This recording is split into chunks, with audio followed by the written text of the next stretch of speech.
اس طرح انہوں نے وہ جو میٹنگ تھی ہفتے کی صبح کو وہ ہیڈ کوارٹرز میں تھی اور سب اکٹھے تھے. خیال میں جنگ ہفتوں کی بات ہے, ہفتوں کی بات ہے. خود ٹرمپ نے بھی کہا 3-4 ہفتے وہ بھی بہت زیادہ ہیں ان کے لیے, کیونکہ اس دفعہ ایرانی تیار تھے. جو ریبر ہیں جو شہید ہوئے ہیں اور ان کے شہادت پر پوری مسلم امہ پہ دنیا میں غم و غصہ ہے, انہوں نے 3-4 لیئر تیار کر لیے تھے.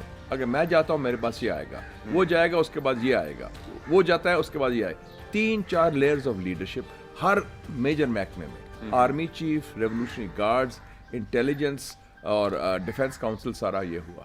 آپ دیکھیں نا کہ صرف وہ اکیلے شہید تو نہیں ہوئے, ان کی فیملی بھی ساتھ تھی, اور اس کے ساتھ ساتھ جو ہائی کمانڈ تھا, آرمی چیف بھی گیا, ڈیفنس منسٹر بھی گیا, ریولوشنری گارڈز کا چیف بھی گیا, انٹیلیجنس کا ڈپٹی منسٹر بھی گیا.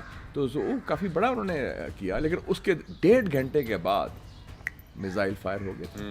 سو اس کا مطلب ہے ان کا سسٹم قائم و دائم ہے, ان کی فوجی صلاحیت قائم و دائم ہے, مزاحمت کے لیے تیار ہے, اور پلس عوام کی سپورٹ بھی ہے. یس, کچھ لوگوں نے ان کو ان کے خلاف بھی ہیں, نو ڈاؤٹ, ہر جگہ ہوتا ہے, پولرائزیشن ہے, لیکن میرے خیال میں اکثریت ایرانی عوام کی ابھی تک رجیم کے ساتھ ہے. سر, پہلی مرتبہ آؤٹ آف سلیبس نہیں آ گیا امریکہ اور اسرائیل کو یہ والا پیپر؟ یہ بالکل صحیح کہا. میرے خیال میں دوسری مرتبہ آیا ہے. اچھا, دوسری مرتبہ. عراق میں بھی انہوں نے یہ پنگا لیا تھا, لیکن عراق میں مزاحمت نہیں ہوئی تھی, لیکن عراق میں بعد میں نقصان ہوا تھا. تو یہ آپ کی بات سے یہ ہے کہ اس دفعہ واقعی وہ جو کوشچن پیپر رگ نہیں ہو سکا اور ان کے مفروضے تھے. اور میرے خیال میں قرآن شریف میں کیا کہتے ہیں, وہ مکرو وہ مکر اللہ و اللہ الخیر الماکرین. انہوں نے منصوبہ بندی کی, اللہ تعالیٰ نے اپنی منصوبہ بندی کی, اینڈ بے شک Almighty Allah is the best of the planet. ان کا خیال تھا کہ جی, میرے خیال میں پہلی بات تو ہے کہ ٹرمپ کو پھنسایا گیا. نیتن یاہو سب سے بڑا بدماش ہے, اور میں نے ابھی آرٹیکل بھی لکھا تھا, میں شاید آپ کو بھیجوں گا ابھی, geo politics of Epstein files. میں ایپسٹین فائلز کو بڑا کلوزلی فالو کیا, from the geo political, not from the gossip part, لیکن جو اس کے جو جیو پالیٹکس اس کا امپیکٹ ہے, امپیکٹ ہے. انڈیا اسرائیل ایکسس کیا ہے, اسرائیل کا کیا رول ہے, وہ اسرائیل کا اور موساد کا خاص بندہ تھا, اور لوگوں کو پھنسانے کے لیے, اور یوزنگ خواتین اور اس قسم کی چیز. اب انہوں نے ٹرمپ کو بلیک میل کیا ہے کہ بچو یہ تمہارا جو ہمارے بھی ہوتا ہے نا ویڈیو اور چیزیں وہ تیار. ایپسٹین فائل میں اتنا مواد موجود تھا کہ ٹرمپ بلیک میل ہو گئے اور اس کو نیتن یاہو کے ڈیزائن پہ جانا پڑا. یس, جو اس کی اپنی ٹیم, جو اس کے اپنے منشا کے شاید مطابق نہیں تھا شروع میں, اور انہوں نے یہ وعدہ جھانسا دیا کہ جناب یہ تو پنجابی کہتے چڑی نہیں پھڑکے گی, 48 گھنٹے میں فارغ کر دیں گے. اور ہم نے, اور انفارچونیٹلی ایران کا سسٹم میں بھی سیکورٹی بریچ ہوئی ہے. جس طرح انہوں نے وہ جو میٹنگ تھی ہفتے کی صبح کو وہ ہیڈ کوارٹرز میں تھی اور سب اکٹھے تھے, اس کا تو سراغ لگا لیا تھا انہوں نے. لیکن مشاہد صاحب, امریکہ جیسا اتنا بڑا ملک, اتنے بڑے سسٹمز ہیں ان کے, اور ایک ان کا پریزیڈنٹ اگر ایپسٹین فائل سے بلیک میل ہو کے اتنا بڑا ڈیزاسٹر کرتا ہے کہ وہ پوری دنیا اور اپنے اتحادیوں اور اپنے دوستوں کو وہ آگ میں لے جاتا ہے, جھونک دیتا ہے, یہ اتنا بڑا ڈیزاسٹر ہو گیا, کیا یہ اتنا ویک سسٹم ہے امریکہ کا بھی؟ آپ کو پتہ نہیں کہ اسرائیل لابی کتنی اسٹرانگ ہے. لوگ کہتے ہیں لوگ کہ اسرائیل آکوپائڈ ٹیریٹری صرف غزہ اور ویسٹ بینک نہیں ہے, امریکن کیپٹل بھی ہے, اور وہ ادھر ہے. اور کینیڈی نے ایک واحد پریزیڈنٹ تھا جس نے ڈٹ کے مقابلہ کیا اسرائیل لابی کا. اس نے کہا تم بم کیوں بنا رہے ہو, اس کو دیمونا ریکٹر تھا, دیمونا ان کا کہوٹا ہے. اور پھر اس نے کہا کہ جی یہ جو امریکن اسرائیل پبلک افیئرس کمیٹی ہے, AIPAC, جو اسرائیل لابی ہے, اس کو رجسٹر کراؤ ایز اے فارن ایجنٹ. اور پھر نتیجہ کیا نکلا؟ اور 6 مہینے کے بعد وہ فارغ تھا. وہ تو بڑی پاورفل لابی ہے جی. وہ تو اب تو میرے خیال میں Trump is acting as a پٹھو آف نیتن یاہو, جو آپ دیکھ رہے ہیں. اور اب وہ رزلٹ کیا ہوا کہ وہ ایسی جنگ میں پھنس گیا ہے جو انونیبل لگتی ہے فی الحال. اور ان کا خیال تھا 72 گھنٹے یا 3-4 دن میں, آپ دیکھیں نا چوتھا دن تو ہو گیا.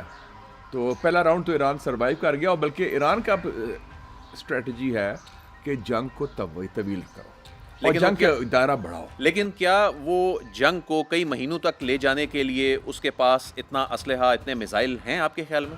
میرے خیال میں جنگ ہفتوں کی بات ہے, ہفتوں کی بات ہے. خود ٹرمپ نے بھی کہا 3-4 ہفتے وہ بھی بہت زیادہ ہیں ان کے لیے, کیونکہ صرف اب اس جنگ میں ڈائریکٹ وار نہیں ہے نا اسرائیل اور ایران کی, یا امریکہ اور ایران کی. ایران انہوں نے باقی لوگ بھی شامل ہو گئے ہیں, یورپ بھی شامل ہو گیا ہے, گلف ممالک بھی شامل ہو گئے ہیں. دیکھیں نا, آپ بھی گئے ہیں دبئی, دوحہ, کویت وغیرہ. یہاں تو کبھی چڑی نہیں پھڑکتی تھی, بڑے آرام سے ہوتا تھا, سکون سے ٹورزم, ٹریول, موج میلہ کرو, شاپنگ کرو. وہ تو اب کل میں دیکھ رہا تھا کہ شیخ زائد روڈ جو ہے دبئی سے ابو دھابی, وہ خالی تھی. 6 لین موٹر وے. جو پلان کیا تھا انہوں نے, یہ سوچ رہے تھے چند گھنٹوں میں رجیم چینج ہو جائے گا, لوگ نکلیں گے, یہ ٹرمپ انہیں کہہ رہے تھے آپ آزادی لیں, لیکن ایسا کچھ نہیں ہو سکا. گراؤنڈ کی ان کی ورکنگ مکمل نہیں تھی, اتنا بڑا ان سے ساری سچویشن جو ہے وہ سنبھالی نہیں گئی, اور جو سٹرکچر تھا دوسری جانب ایران کی قیادت کا, اس نے تو سب کو حیران نہیں کر دیا. اصل بات یہ جو آپ نے بات کی نا, جو حیران والی, کہ اس دفعہ ایرانی تیار تھے. جو ریبر ہیں, جو شہید ہوئے ہیں, اور ان کے شہادت پر پوری مسلم امہ پہ دنیا میں غم و غصہ ہے, انہوں نے 3-4 لیئر تیار کر لیے تھے. اگر میں جاتا ہوں میرے پاس یہ آئے گا, وہ جائے گا اس کے بعد یہ آئے گا, وہ جاتا ہے اس کے بعد یہ آئے. 3-4 لیئرز آف لیڈرشپ ہر میجر محکمے میں, army chief, revolutionary guards, intelligence اور ڈیفنس کاؤنسل, سارا یہ ہوا. آپ دیکھیں نا کہ صرف وہ اکیلے شہید تو نہیں ہوئے, ان کی فیملی بھی ساتھ تھی, اور اس کے ساتھ ساتھ جو ہائی کمانڈ تھا, آرمی چیف بھی گیا, ڈیفنس منسٹر بھی گیا, ریولوشنری گارڈز کا چیف بھی گیا, انٹیلیجنس کا ڈپٹی منسٹر بھی گیا. تو وہ کافی بڑا انہوں نے کیا, لیکن اس کے 1.5 گھنٹے کے بعد میزائل فائر ہو گئے تھے. سو اس کا مطلب ہے ان کا سسٹم قائم و دائم ہے, ان کی فوجی صلاحیت قائم و دائم ہے, مزاحمت کے لیے تیار ہے, اور پلس عوام کی سپورٹ بھی ہے. یس, کچھ لوگوں نے ان کے خلاف بھی ہیں, نو ڈاؤٹ, ہر جگہ ہوتا ہے, پولرائزیشن ہے, لیکن میرے خیال میں اکثریت ایرانی عوام کی ابھی تک رجیم کے ساتھ ہے. خامنئی صاحب ایک ایسا کمپلیکس سسٹم بنا کر گئے ہیں کہ یہ دنیا کے بہت سے ممالک کے لیے ایک ماڈل یا سبق بھی ہو سکتا ہے کہ آپ جب انسٹیٹیوشن بناتے ہیں تو شخصیات جو ہیں ان کے جانے کے بعد بھی سسٹم کھڑا ہوا ہے, اور اسی سسٹم نے امریکہ اور اسرائیل جیسی طاقتوں کو ناکام کر دیا. ان کی, جس طرح آپ نے کہا کہ پہلا مرحلہ ہے اس میں ایران جو ہے سروائیو کر گیا, کامیاب ہو گیا. تو یہ کمپلیکس سسٹم کو آپ کس طرح سر ڈسکرائب کریں گے؟ یہ اصل بات آپ نے کی. میں ایران جاتا رہا ہوں ایز اے جرنلسٹ, اور میں اس کو مسلم اخبار کا editor, I was a young journalist like you. تو میں جب گیا تو اس وقت ایران میں آپ دیکھیں کیا سانیہ ہوا. ان کا پریزیڈنٹ مارا گیا, محمد علی رجائی, بم بلاسٹ میں. ان کا پرائم منسٹر مارا گیا, جاواد باہونار, بم بلاسٹ میں. پلس 70 ممبرز آف پارلیمنٹ ایک بڑے بم بلاسٹ میں مارے گئے, جس میں چیف جسٹس بھی ان کے شامل تھے, سید محمد حسین بہشتی. اس کے فوراً بعد امام خمینی نے اعلان کیا کہ اگلے انتخابات 3 ہفتے بعد ہوں گے. یس, دے آر گون نیکسٹ. اور انتخابات ہوئے آن شیڈیول, آن ٹائم. اور وہ جو سسٹم ہے انسٹیٹیوشنلائز کیا ہوا ہے انہوں نے, کہ بندے آتے جاتے رہتے ہیں. یہ نظام جو ہے نا آئین کے مطابق, قانون کے مطابق چلتا رہے. And that is the strength of the Islamic revolutionary regime in Iran.